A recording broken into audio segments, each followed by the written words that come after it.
Muito bom dia, amados irmãos, na santa paz de nosso Senhor e Salvador Jesus Cristo. Eu sou o vosso irmão em Cristo, pastor Fernando Koenig. Estou chegando outra vez aí na tua casa. Espero que a palavra, mais uma vez, venha estar falando comigo e contigo. No último cântico de Moisés, que está registrado no capítulo 32 de Deuteronômio, capítulo 32, a partir do versículo 1, um lindo cântico. Ele diz, os dois primeiros versículos diz assim: Inclinai os ouvidos, ó céu, e falarei, e ouça a terra as palavras da minha boca. Goteje a minha doutrina como a chuva, destile o meu dito como orvalho, como chuvisco sobre a erva e como gotas de água sobre a relva. Todos nós entendemos e sabemos muito bem que a chuva é indispensável para a terra, para a planta, para ela se desenvolver, para ela se conservar. O ser humano, os animais, a criação, a própria natureza necessita de chuva. Viver num deserto onde não tem chuva é uma tarefa difícil, muito difícil, não é? Nós que somos acostumados num país tropical, não é? Que chove sempre a seu tempo, tem as estações do ano, tudo dividido, já encontramos dificuldade às vezes quando acontece um período de seca, que não chove. A gente lembra quando roceiro, lá no interior, quando meninos, plantávamos uma roça, fazíamos o roçado, queimava aquela roça e plantava, vou dar o exemplo do feijão, plantava o feijão ainda na cinza, às vezes queimava num dia tarde, num dia anterior, e naquela noite chovia, aquela chuva mansa, a terra estava linda, estava cheirosa, e você plantava o feijão. 3, 4 dias depois, e continuava caindo aquela chuva branda, como diz aqui a palavra, goteja a doutrina como chuva, o meu dito como orvalho, como chuvisco sobre a terra ou sobre a erva, como gotas de água sobre a relva, aquela chuva mansa, e a gente ia lá, estava já o feijão nascendo.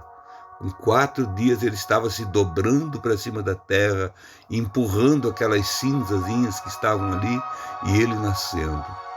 10 dias depois de ser plantado, já estava lá ele balançando as folhinhas.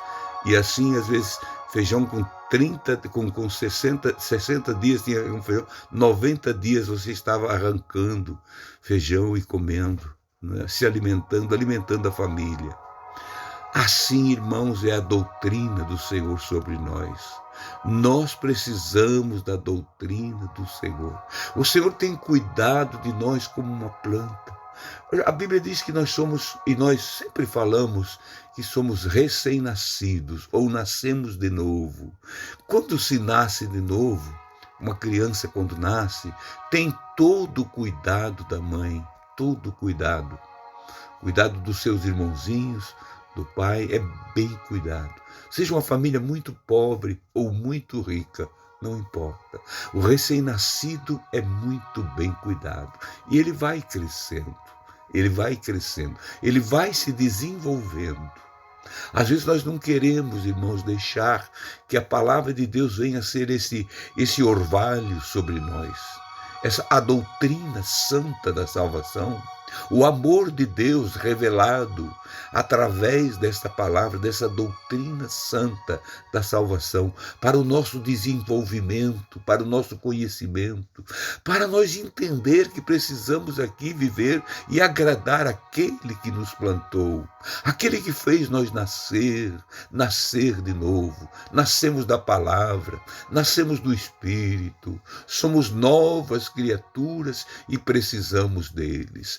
Quantos que passam por esse processo divino e depois, logo depois, se esquecem.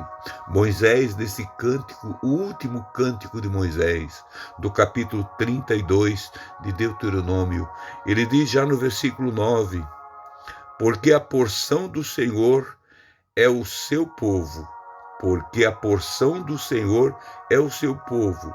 Jacó é parte da sua herança.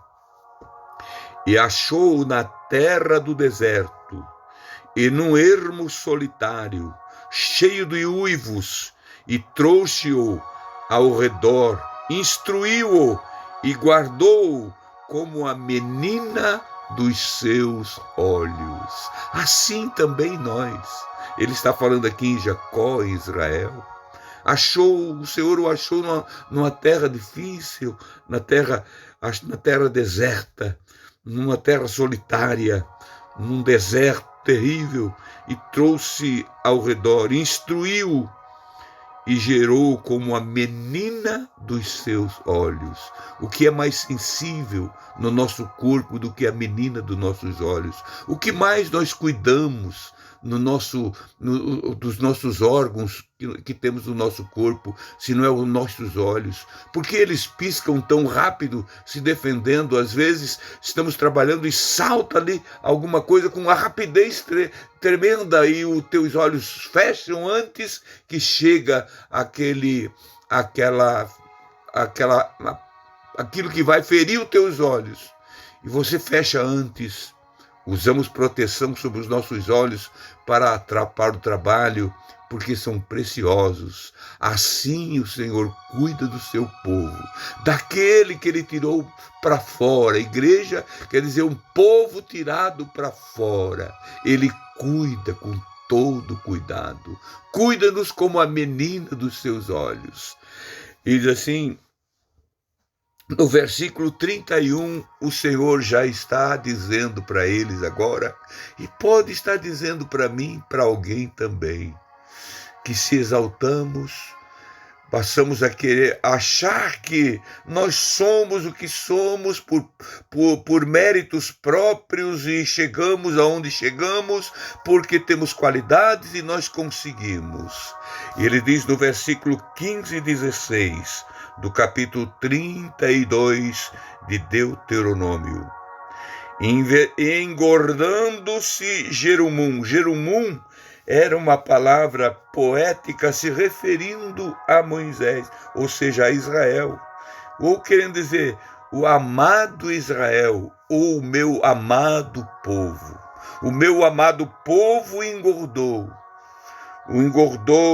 Engordaste-te, engrossaste, e de gordura te cobriste, e deixou a Deus que o fez, e desprezou a rocha da tua salvação.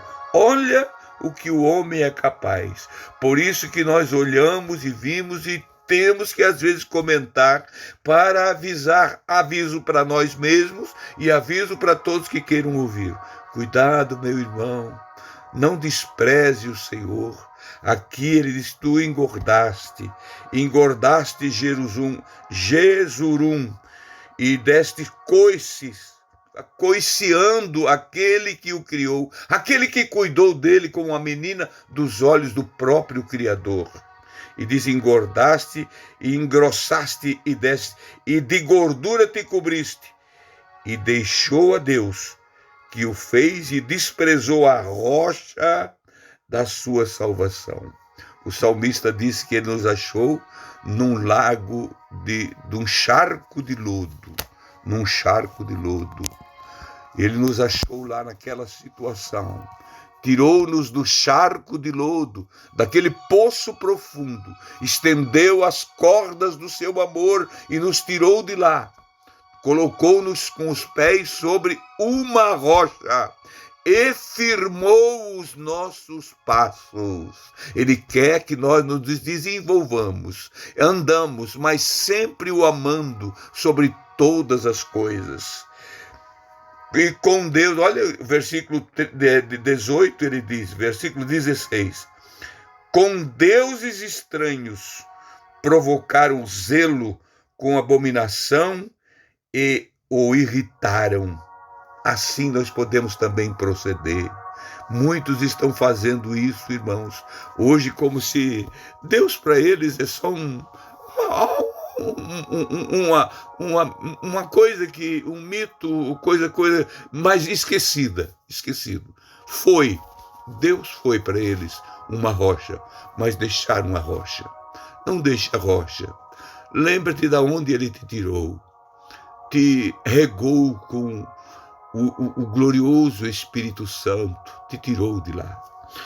O apóstolo Paulo, escrevendo no capítulo de número 4 e versículo 5 da carta de Tiago, ou seja, Tiago escreveu, ele disse, ou não cuidais, ou não sabeis vós, que em vão diz as Escrituras que o Espírito que em vós habita tem ciúme? Vocês não sabem disso, não? Nasceram de novo, foram transformados em novas criaturas.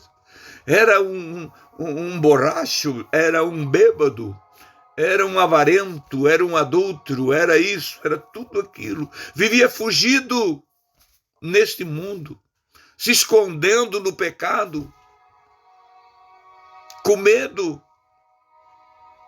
Mas Deus, o Senhor, através do seu Santo Espírito, chegou a nós e o Espírito Santo nos convenceu.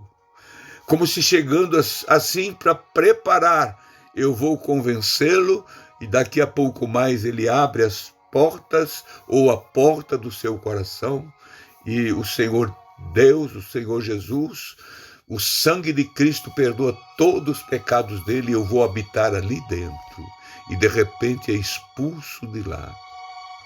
Porque o indivíduo esqueceu de quem ele era antes.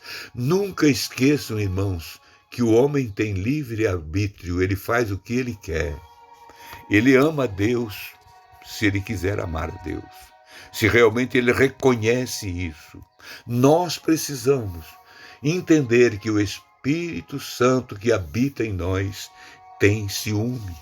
O que é que diz a palavra de Deus também, através do escritor aos Hebreus, no capítulo 4, uma das frases do poder da palavra, capítulo 4, versículo 18, que a palavra de Deus é mais cortante, é mais penetrante de que qualquer a espada de dois gumes. Ela é mais penetrante. Ela separa a alma do espírito. Nós somos dotados de corpo, alma e espírito. O espírito é a vida em nós. A nossa alma é propensa ao pecado, assim como nossa carne, o nosso corpo também é. Mas o nosso espírito geme dentro de nós, querendo liberdade. Como disse Davi, quando pecou e confessou o seu pecado, cria em mim, ó Deus, um coração puro, renova em mim o espírito reto. Ele está falando o espírito dele, espírito com E minúsculo. Renova em mim o espírito reto. Quem pode fazer isso? A palavra de Deus. Versículo 11 do capítulo 51, do Salmo 51 diz, não me lances fora da tua presença e não retires de mim o teu Espírito, agora é o Espírito de Deus, o Espírito Santo, renova o meu espírito e não retires de mim o teu Espírito Santo. Parece que o Espírito Santo é o último a sair de uma vida que está naufragando, é o último a deixar. Não retires de mim o teu Espírito Santo. No versículo 12 ele diz: torna a dar-me a alegria da tua salvação e sustém-me. Agora ele volta a falar outra vez no espírito dele, do próprio Davi. E sustém-me com um espírito voluntário. É o que nós precisamos, irmãos, ter esse espírito voluntário para que o Espírito do Deus vivo se funda em nosso espírito e os dois comecem a cantar juntos agora. Imaginou a palavra separar a alma do espírito? Somente a palavra de Deus pode fazer isto em você, em mim e em qualquer um. Querido Deus, louvo a ti pela tua bendita palavra. Ó querido Salvador, tenho esse dever sagrado cada manhã de estar aqui anunciando para o meu irmão, para a minha irmã e para mim mesmo e para todos quantos queiram ouvir a tua palavra, Senhor, simples como ela é. Todos nós podemos entender, assim como a terra seca entende que está caindo chuva sobre ela, e ela se alegra e produz alimento. Pai de amor, ajuda o teu povo a produzir, a ser crentes verdadeiros em ti. É o pedido da minha alma, em nome de Jesus. Amém e amém. Queridos irmãos, amado povo de Deus, até amanhã, na santa paz de Cristo Jesus. Bom dia.